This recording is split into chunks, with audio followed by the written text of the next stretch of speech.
falar sobre os 35 anos da verdadeira vida em Deus em 10 minutos é quase impossível, né? Mas eu acho que vamos fazer uma reflexão rapidinha para a gente sentir a grandeza dessa obra, que a gente viu tantos movimentos, a gente conhece pela história, tantas congregações, tantos movimentos que nasceram pelo mundo todo, né? Movimentos grandes, e a gente vê que esses movimentos nasceram sempre através de pessoas santas, né? Pessoas especiais que foram iluminadas, pessoas que receberam alguma mensagem de uma forma extraordinária, aparições de Nossa Senhora. Então toda a história dessas congregações religiosas foi sempre através de algum santo muito especial que foi inspirado e que fundou esses movimentos. E nós vemos, através da verdadeira vida em Deus, a grandeza dessa obra. Primeiro, porque foi ela inspirada por Maria. Foi Nossa Senhora que Jesus mandou Nossa Senhora preparando o caminho todo, através das aparições dele, de Nossa Senhora, preparando para a vinda dele. A última que aconteceu foi em Medjugorje. Eu me lembro quando estive lá a primeira vez, em 85, a grandeza daquelas aparições, o quanto Jesus tocou o coração da humanidade toda. E eu me perguntava assim, impossível Deus fazer mais para o mundo do que já fez até hoje, do que através das aparições de Medjugorje, porque foi algo tão extraordinário. O céu tocando aqui na terra, Nossa Senhora todos os dias, pedindo a conversão, fundando a escola para o mundo de conversão. Não tinha mais nada para fazer. Eu muitas vezes comentava, Deus, agora não tem o que fazer mais. E de repente, de uma forma assim extraordinária, aparece Jesus, trazendo essa mensagem da verdadeira vida em Deus. E ele mesmo diz que ele mandou a mãe dele preparar o caminho, para depois ele vir confirmar tudo aquilo que ela falou. Então, tudo que Jesus tem falado na verdadeira vida em Deus não é nada novidade. Tudo isso os outros profetas já anunciaram e a própria Sagrada Escritura. Então, mas Jesus vem com um amor tão misericordioso, tão grande, que outra coisa assim especial dentro da verdadeira vida em Deus, que não é normal e que nunca foi normal na história desses movimentos que, como eu falei, surgiram de pessoas santas. A verdadeira vida em Deus, Jesus quis mostrar para a humanidade a misericórdia dele através dos miseráveis. Ele escolheu as piores pessoas para divulgar a verdadeira vida em Deus. Ele não procurou os santos, não foi procurar, ele foi exatamente procurar, e uma delas foi a caçula. Tanto é que a caçula disse, mas por que eu? Por que eu? Ela não entendia. E o que Jesus disse, porque você era a mais miserável que eu encontrei, era a pior de todos. E aí a gente vê a sequência. Os discípulos de caçulas, nós, a miséria humana que nós somos. Jesus quis precisar da miséria para mostrar para a humanidade a grandeza dele. E ele, através dessas mensagens extraordinárias, a gente percebe, aqui no Brasil, nós estamos divulgando há tanto tempo, e se eu tivesse tempo, eu contaria para vocês mais sobre as graças que a gente teve e os sinais que Deus nos deu através dessas mensagens. Desde o início, começando, quando eu fui para Portugal, fazer uma surpresa para o Padre Milheiros, que ele chega quando eu não avisei para eles, o padre que me levou para Medjugorje, que trouxe os videntes de Medjugorje para o Brasil, divulgou mais de 80 mil livros antes da verdadeira vida em Deus, ele deu de presente para o Brasil para a gente divulgar as mensagens de Medjugorje. Vejam como Jesus estava, Nossa Senhora preparando o caminho para Jesus. Nós tínhamos grupo de orações pelo Brasil inteiro, comitês de Medjugorje, formados em vários estados do Brasil. Quando eu fui a Medjugorje lá, depois de ter divulgado 80 mil livros, fui fazer uma surpresa para esse padre, que era meu amigo, e que sei que gosta muito de mim. Quando eu chego na casa lá, ele me olha e diz assim, Beneval, é tu que vais, não disse Beneval, porque me chama de Zé Brasileiro. Zé Brasileiro, é tu que vais divulgar a obra da verdadeira vida de Deus no Brasil. E eu fui para lá com um propósito, dizendo que nunca mais eu ia mexer com livros. Tinha na minha cabeça isso, que não ia mais, tinha feito o propósito que não queria mais saber de mexer com livros. Tinha feito um propósito por chatice que tinha passado aqui, através dos livros de Medjugorje, que a gente distribuiu de graça, os aborrecimentos que teve. E chego lá, o padre me diz isso. Aí eu falei, o senhor não está falando de jeito nenhum, não.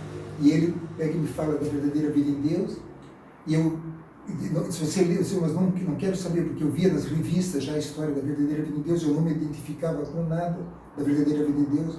Pensava, justo, verdadeira vida em Deus, uma mulher que não é casada, não é católica, de outra igreja, tudo o contrário do que eu aprendi na minha catequese de primeira comunhão, porque a minha formação. Então, eu não conseguia entender aquilo como algo de Deus. E o padre me chama, me mostra, pega os documentos do Vaticano II com a maior caridade, os documentos originais, me mostra tudo. Olha, Beneval, é assim, é assim, é assim. Depois de explicar tudo, ele me pega e me diz assim: agora a escolha é tua. Tu queres dizer sim para Deus? Diga. Mas se quiseres dizer sim para Satanás, diga também. Tu tens liberdade para isso. E mas eu não sei como é que eu vou fazer. Foi na época do Collor ainda, que tinha tirado todo o nosso dinheiro e ele queria que editasse os livros. Como é que eu ia trazer? Vim para o Brasil para editar um livro. O custo que eram esses livros, como é que eu ia fazer isso? Eu nunca tinha lido a mensagem e eu ia ficar lá em Portugal mais 30 dias. Ele disse: olha, você vai ficar esses dois livros, o primeiro e o segundo da Verdadeira Fé de Deus. Você nunca leu, você vai ler, depois que ler você volta aqui. É a sua missão para Portugal. Eu peguei o livro, comecei a ler devagarzinho naqueles 30 dias, 2 dias, e comecei a notar todas as coisas que eu não concordava. Estava ali escrito, que eu achava uma coisa absurda da mensagem. Depois que li os 2 livros, voltei lá no convento deles e disse: Padre Medeiros, não consigo entender. Tínhamos mais ou menos 6, 8, 10 coisas, interrogações lá que eu não entendia, não concordava. Ele, com a maior caridade, foi me mostrando, dizendo: olha, assim, me convencendo de que as coisas não eram como eu estava pensando, tudo baseado nos documentos da igreja. Voltei para o Brasil, chego no Brasil sozinho para divulgar um livro desse, com essa missão, sem dinheiro. Ainda eu falei para ele, porque a Beatriz não gostava que eu investisse dinheiro nas coisas assim de igreja, de igreja não, de livros, já tinha metido glórias, tu gasta mais lá do que com a gente se priva de certas situações. E eu falei para o Padre Medeiros: olha, vai depender da Beatriz. Se a Beatriz concordar, eu vou tocar o negócio para frente, eu vou explicar. Se ela não concordar, então vai ficar encerrado. Mas eu tinha certeza que a Beatriz não ia concordar. Aí cheguei, contei tudo para a Beatriz: olha, assim o padre deu essa missão, não temos dinheiro. E ele perguntou: Beneval, tu não tem nada, a senhora tem um terreno em Barra Velha. Ele disse: venda essa porcaria e bota nos livros. Eu pensei: puxa vida, depois que eu vender o terreno que eu consegui lá para o futuro, né? Aí cheguei em casa, contei para a Beatriz tudo e falei: o padre falou isso do terreno para vender, o terreno que nós temos, o único terreno que tem lá. Beatriz: se o padre falou, Beneval, é Deus que está falando, tem que fazer.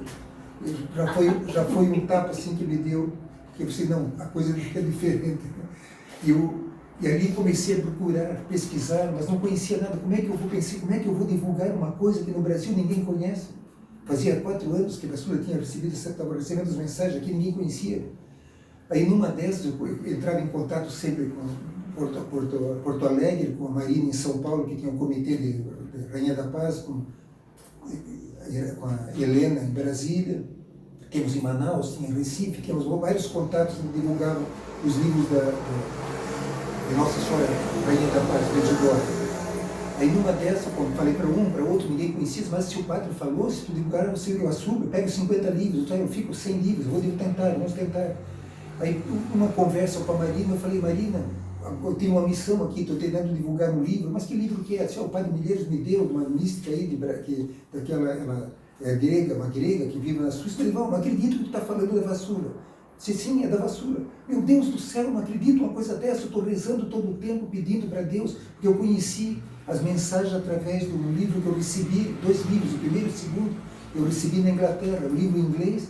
Quando eu li aquilo, me tocou tão profundamente. É Jesus que está querendo, queria que o Brasil divulgasse esses livros. Eu tenho rezado, pedido, eu tenho feito cópias das mensagens, traduzido para passar no Brasil, falado com tanta gente. É Deus que está pedindo, Beneval, tu tem que editar, e me começou a ficar em cima de mim. Disse: Marina, como é que eu vou fazer? Não tenho dinheiro, a situação toda. Eu botei o terreno à venda em Barra Velha, e a Marina disse: olha, Beneval, eu te ajudo a divulgar. Marina, quando eu fui fazer a pesquisa, o mínimo que podia para compensar era 1000 livros. Lançar 1000 livros sem dinheiro, arriscando uma mensagem que não se sabia se ia ser aceita ou não. Marina disse: olha, Beneval, edite os livros e eu assumo a responsabilidade de 500 livros. Puxa vida, 500 livros resolvi o meu problema, mas 50 de o Albano, falou que: senhor Beneval, pode trazer que eu assumo também. Então foi pego assim, eu fiz um cálculo: 50 de um, 30 do outro, 80 do outro, 100 do outro, 500 da Marina, pronto, já estava praticamente seguro. Com a graça de Deus, editei os livros, não consegui vender o terreno porque ninguém queria. Quando eu fui nos padres palotinos, me receberam com carinho. Depois que eu estava 4 anos e reeditando os livros, um seu Cláudio, que era a pessoa que me atendia, falou assim: mas, senhor Benivaldo, eu sempre chamei o senhor de seu Benivaldo, o senhor não é padre? Não, sou leigo.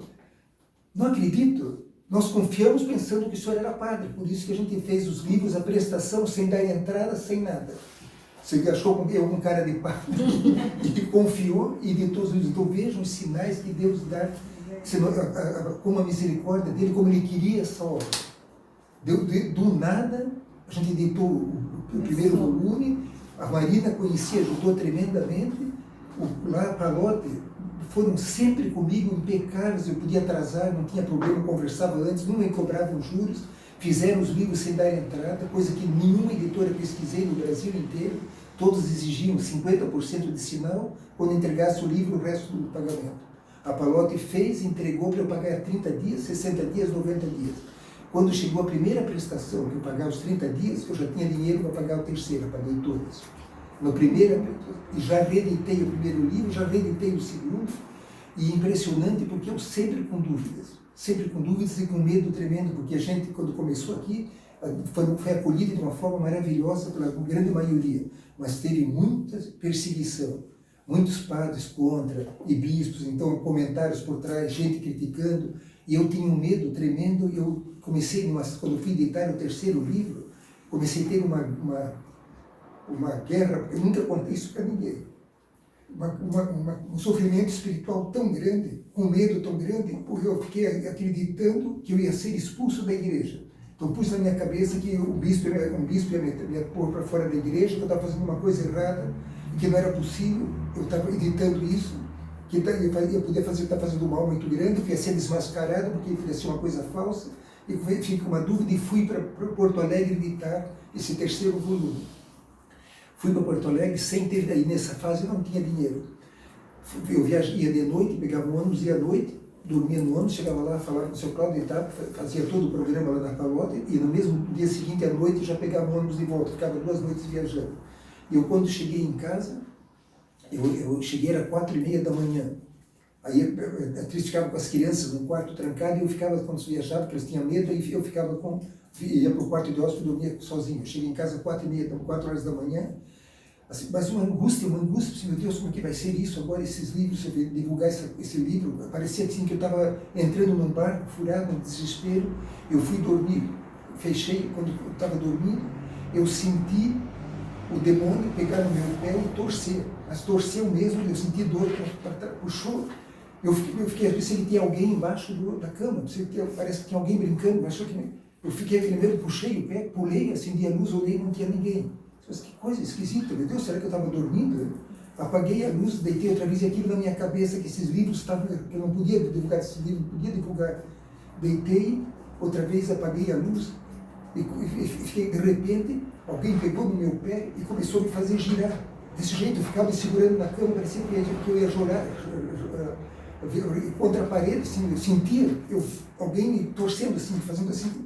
Eu fiquei segurando assim, meu Deus, comecei a pensar assim, eu quero em Deus Pai Todo-Poderoso, comecei a rezar, aí acalmou, eu pulei, acendi a luz, não era nada, eu vi claramente que era uma força do mal, eu não consegui, peguei o terço, deixei a luz acesa, comecei a rezar o terço, comecei a rezar, de repente eu dormi, eu nunca dormia, eu sempre soube acordar cedo, era 6 horas, 7 horas da manhã, aquele dia eu dormi até 10 horas da manhã, foi direto, um sono profundo, acordei numa paz tão grande, né? Mas a dúvida dos livros ainda continuava. E tinha o padre João Cardoso aqui em Florianópolis, que vinha sempre para Joinville e passava na minha loja Barra Velha para pegar os livros, para conversar comigo, para falar sobre Medjugorje, sobre Vassouras, ele gostava demais. Toda vez parava ali no ponto, ficava meia hora conversando comigo. E tinha uma senhora, Dona Cacilda, também de Florianópolis, que me ajudava a divulgar os livros. Ela divulgava muito. Ela levava 50, 100 livros, e depois me pagava, depois me pagava. Eu nunca controlei nada.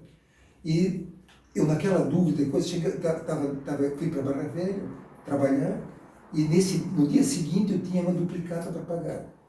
E eu não tinha dinheiro para pagar.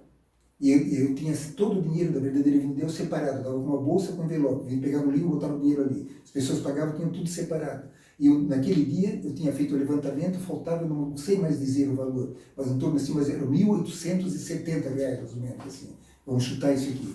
Aí eu não tinha, estava embargado, se não vou ter dinheiro para pagar, não recebi para pegar o livro da verdadeira vida de Deus. Foi a primeira vez que eu vou usar do meu dinheiro para pagar uma duplicata. A Beatriz me telefonou, falou qualquer coisa, eu peguei e contei para ela, disse, olha, esse mês, amanhã vou ter que pagar uma duplicata e não tenho, R$1.870. Dessa vez Jesus não me ajudou, eu vou ter que ligar do meu dinheiro, porque o dinheiro dele não vai ter para pagar. E a gente riu ainda assim por causa disso, olha, mas tu tem dinheiro? Eu tenho, vou ter no banco, vou tirar do meu dinheiro.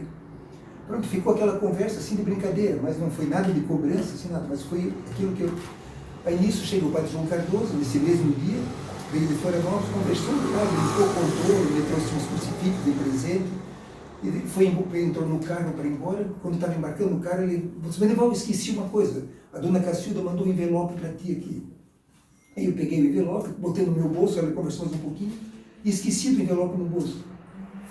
Fiquei lá trabalhando até tarde, à noite vim para Joinville. Quando eu fui trocar a roupa, porque a camisa estava no dinheiro no bolso, senti o moço, fui abrir, estava o envelope, fui abrir, R$1.870. Exatamente o que eu precisava para pagar a duplicata. Então, vejam os sinais que Deus deu. A partir daquele momento, para mim apagou-se todas as dúvidas com relação à verdadeira vida de Deus. Eu senti uma paz interior tão grande e a certeza de que realmente essa obra é de Deus. E dali para frente, as coisas foram acontecendo, as provações muito grandes, vocês conhecem o sofrimento que foi, as alegrias que a gente teve, Jesus confirmando a mensagem através dos sinais, dos atos, das mensagens, das leituras. Eu teria muita coisa para contar de vocês, de testemunho, coisas extraordinárias que... Às vezes que ela veio no Brasil. Nossa, se for contar todas essas experiências, a gente amanhece aqui. Então, os sinais que Deus dava, o que as pessoas contavam de testemunho, mas um outro sinal muito grande para mim, que era sentia-me responsável, foi quando estavam terminando os volumes aqui. Estavam faltando 5 volumes, e eu estava numa crise grande, também financeira, não tinha mais condições, e tinha que também decidir, não vou mais pôr dinheiro. Não tem mais condições, acabou. Então agora acabou, os livros acabaram, e faltavam 5 volumes já, estavam em falta, os 12. Aí telefona a doutora Margarida de Brasília. Beneval, eu estou precisando de tais livros, doutora Luz, mas não tenho mais os livros. Mas como assim? Isso não, esgotaram-se, mas eu preciso disso, não tenho mais e não tenho condições de fazer. Eu fui fazer os cálculos aqui, vai ser 40 e poucos mil reais que vai ser esses livros. Como é que eu vou assumir isso? Não vou mais assumir. Então eu já decidi, mas Beneval, não é possível. E ela falando isso, ela estava atendendo a paciente dela, que era a Carla Morim, que não sei se vocês conhecem. Aí ela, quando terminou a ligação, ela falou para a Carla, o Beneval não vai mais editar os livros, que está faltando 5 volumes, porque ele não tem dinheiro. A Carla, mas como ele vai, como assim? Vai ficar sem os livros? Não vai ter os livros, mas quanto que ele vai precisar? Aí ela, a Margarida, me telefonou e disse, olha, doutora Margarida, 45, 48 mil, uma fortuna, isso aí não tem condições. Aí desligou, depois de uns 10 minutos ela telefonou, Beneval, pode editar os livros que a Carla vai dar o dinheiro. Se não, de jeito nenhum. Não, a Carla disse que ela quer doar esse dinheiro. Se não posso receber dinheiro. Meu Deus, não é possível. Como é que eu vou receber 40 e poucos mil? Se olha, esses livros toda a vida foi doado, foi feito com o dinheiro da verdadeira de Deus. Agora, eu nunca botei dinheiro meu, nunca tive prejuízo, mas também ninguém deu dinheiro para fazer os livros. Não, mas a Carla quer dar, senhor, não posso. Beneval, você ficar sem os livros, olha, doutora Margarida, eu comecei a ficar com uma emoção tão grande, eu não posso dar resposta para a senhora, tenho que pensar. Eu me lembro, eu estava na rodoviária, fui levar meu filho na rodoviária, e quando estava saindo que ela ligou. Eu parei o carro, me deu uma tremideira assim, a gente vê com uma coisa do espírito mesmo, né? Fiquei, meu Deus do céu, que tapa que Jesus me deu. Eu disse que não ia mais editar os livros, de repente a mulher me dá o dinheiro todinho. Eu disse, como é que eu vou receber esse dinheiro? Meu Deus, não posso receber o dinheiro, também fiquei num dilema. Eu sei que botei a mão assim, me deu uma crise de choro. Eu chorava assim, não tinha motivos para isso, mas foi um sinal que Deus me deu, que tinha que continuar, mas eu não queria receber o dinheiro também. Vim para casa com aquilo na cabeça da noite, tudo, porque eu disse, meu Deus, como é que eu vou me sair dessa agora? Eu não quero dinheiro, mas tenho que editar os livros. Em madrugada me veio assim na cabeça, tudo claro, assim. Eu tenho tantos livros estocados aqui, então eu vou ver com a Carla. Se ela quiser, ela vai me fazer, parece que era 4 mil, 6 mil livros, não tenho certeza. Ela vai fazer esses livros, eu tinha mais de 30 mil livros aqui. Eu disse, olha, se a Carla, ela me dá os 6 mil, e eu dou para ela 6 mil dos que eu tenho aqui. A gente fica com o estoque completo outra vez, se ela aceitar. Aí no dia seguinte telefonei, Aí a doutora Margarida falou para ela, se não, ela não aceita, ela não quer. Se não, mas então eu vou fazer o seguinte, se ela não, mas ela quer me dar o livro. Pode dar, ela tem, deposita hoje já o dinheiro. Se não, não quer, vou ter que resolver. Se ela disser, mas eu falei, por que você não doa os livros? Se não, eu não vou sair espalhando livro aqui. Também não tenho para doar tanto. Deixa eu pensar então.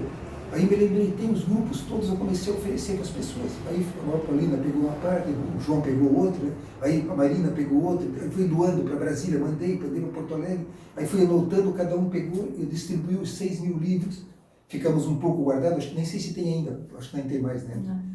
Aí foi desse jeito que eu senti a paz, e pronto. Eu fiz uma troca, eu recebi o dinheiro e paguei o dinheiro com os livros que eu tinha em estoque, e as coisas tudo aconteceram. E nós temos aí, quando a Clara começou a acabar os livros, vieram os livros, o livro único. E agora não tem mais problema, né? Com livro. Pois não tem mais problema, e o livro único, se a gente for contar a história, por como nasceu esse livro único, foi a troco de cruz e de sangue também, né? Mas foi uma obra que deu um prazer tão grande, uma alegria tão grande, uma compensação tão grande na hora que a gente conseguiu esses livros, né? E está aí a misericórdia de Deus se espalhando pelo mundo inteiro e dando esses sinais para confirmar que é através do sofrimento, da cruz, que Deus é glorificado. Então acho que mais ou menos é um resumo que a gente tinha para falar sobre os 35 anos da verdadeira vida de Deus, os tópicos principais. Mas se a gente for contar a história toda, amanhece aqui e não conta tudo. Maravilhoso. Obrigado.